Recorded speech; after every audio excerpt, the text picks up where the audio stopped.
Alright, what's up guys? It's your boy iShogi, and I have a very fun video for you guys today. Screw the gameplay because you're here for the commentary, am I right? I know. But today is the 13th, and I know that because yesterday was the 12th, and it was 11/12/13. Other than that, I don't know when I'm going to upload this.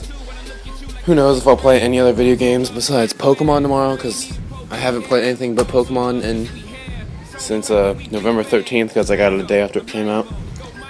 But today I had speech practice as a part of the speech and debate team. Although we don't have any debate members, so we're really just a speech team.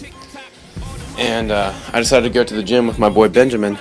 I have to have mentioned him at least sometime in a previous video. I've got like 300 some videos, so the next week you want to take out of your life and just spend your free time watching my videos, be my guest.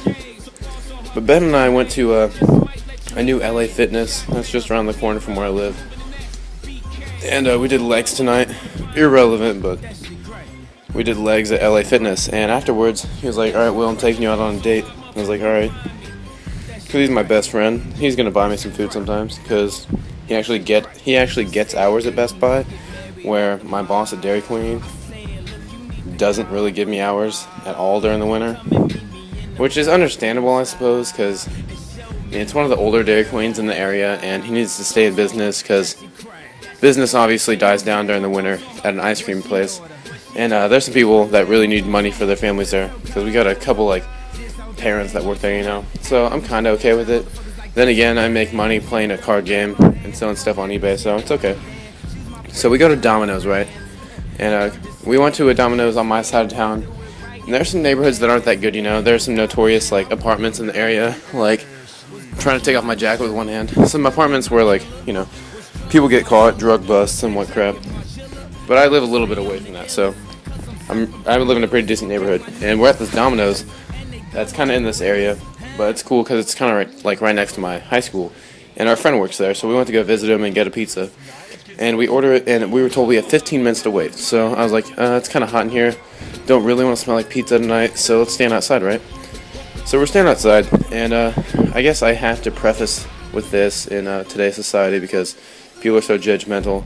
Obviously, I go to a school where like the minority is the majority, but I'm not racist when I say this. It's just a part of the story. You just kind of need to know this for when I get on the phone, which I'll get to. But these two black guys walk up to us, and they're like, "Hey, do you know what time Domino's closes?" And I look over at the hours. I'm like, "Yeah, it closes at midnight." They're like, "All right, thanks," and they walk away.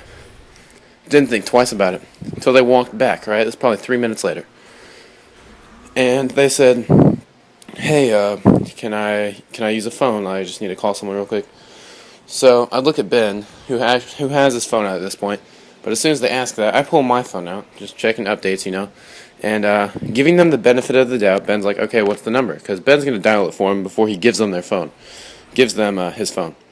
So they give him just a random number. The guy, side note, before we get to the real story, the guy who he called this random number actually called Ben back like an hour later. Cool random guy. Anyways, the instant they grab Ben's phone, they take off down. Let me describe the scene, alright? I'm going to ask you guys, since you're not really watching the gameplay anyway, close your eyes. I want you to think of a square, okay? But we're only going to pay attention to the top side of the square and the right half. And the top half is about 40 yards, alright? And this is like this mini strip of 3 little buildings.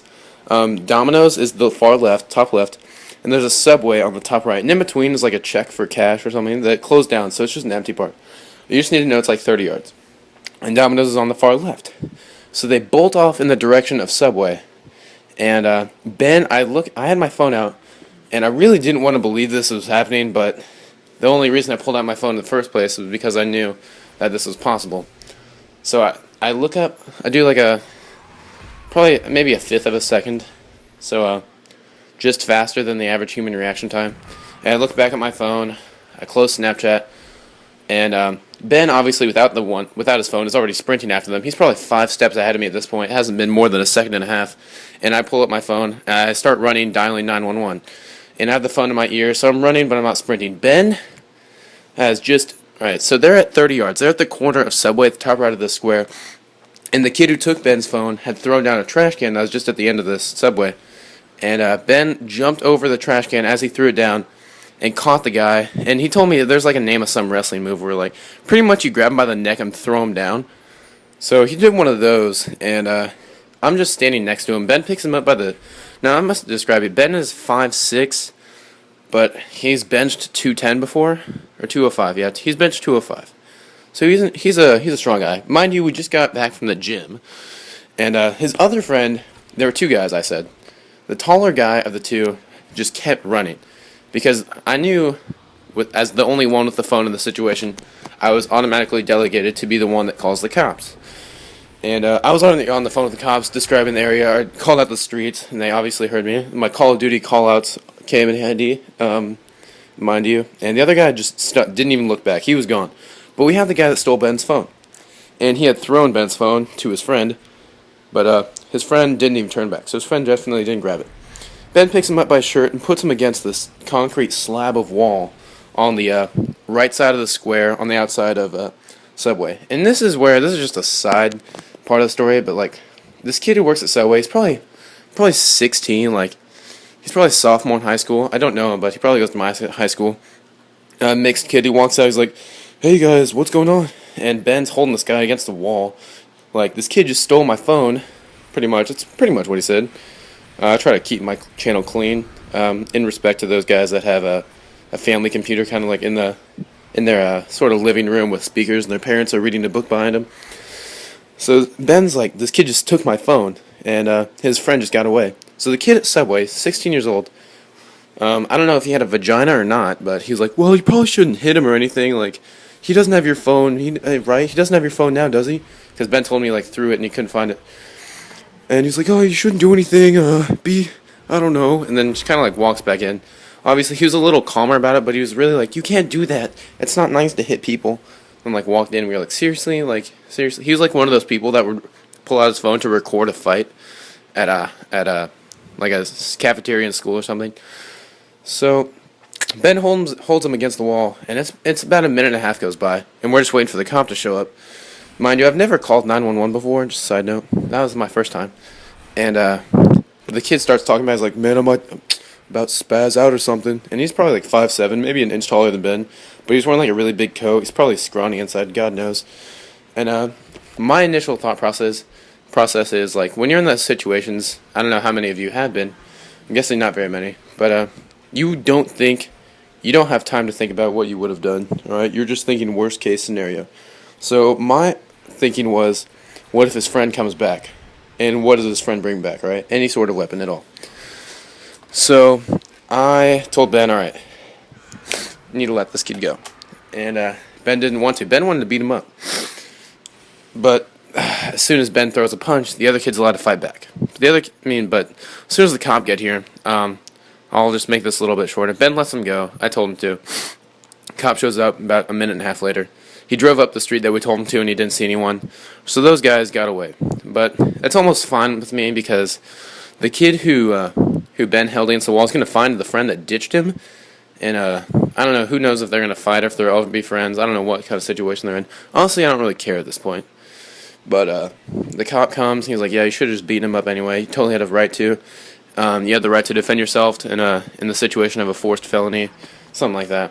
And shook hands, and he left, pretty much. So that's my story. It's just sad that you can't give anyone the benefit of the doubt these days in a lot of parts of places. Which kind of sucks. But those kids got punked by two. They asked us when Domino's was open to. Kind of sized us up. And they thought they could get away with what they didn't get away with. Ben found his phone about 10 yards north of the right side of the square, just next to the road. It cracked the back of his phone, but it still works. It wasn't the screen or anything, because it was wearing a case. That's my story. Take it as you may. I don't know how you want to interpret it, but I just hope you know that I have to go play like 10 minutes of an online video game to record footage for you, and I hate you for that. Alright, bye. This is how we do, rolling with my crew. Me, Ash, Misty, Brock, and Pikachu. I peek at you, I can see everything. I'm a mind reader, I future side, I'm no sightseer. Where'd Misty go? You might see her, feeling this blind reader. I'm just messing around. Hey, hey.